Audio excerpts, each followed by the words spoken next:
বিপুল উৎসাহ উদ্দীপনা ও উৎসবমুখর পরিবেশে কুয়েতের প্রবাসী সাংবাদিকদের সংগঠন বাংলাদেশ প্রেস ক্লাব কুয়েতের দ্বিবার্ষিক নির্বাচন অনুষ্ঠিত হয়েছে। গেল 15 সেপ্টেম্বর হয় এই আয়োজন। এতে সভাপতি নির্বাচিত হয়েছেন মঈনুদ্দিন সরকার সুমন, সাধারণ সম্পাদক আহ জুবেদ, যুগ্ম সাধারণ সম্পাদক হয়েছেন যমুনা টেলিভিশনের কুয়েত প্রতিনিধি মোহাম্মদ হেফজু মিয়া এবং সাংগঠনিক সম্পাদক হয়েছেন সাদেক রিপন।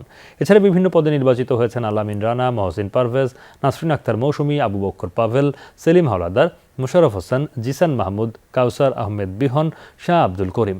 নির্বাচনের প্রধান সমন্বয়ক ও পরিচালক হিসেবে দায়িত্ব পালন করেন নির্বাচন কমিশনার জাহাঙ্গীর খান পলাশ। নির্বাচন পরিদর্শক ও অতিথি হিসেবে ছিলেন কুয়েত মহানগর সিটি কর্পোরেশনের ঊর্ধ্বতন কর্মকর্তা সাদ সালেম আল রশিদি সহ অন্যান্য কর্মকর্তারা। এছাড়াও বাংলাদেশ কমিউনিটি বিভিন্ন অঙ্গ সংগঠনের নেতৃবৃন্দ নির্বাচন পরিদর্শন করেন। সুষ্ঠু নির্বাচন নিয়ে সন্তোষ জানিয়েছেন সবাই। আমরা আশা করি যে আমরা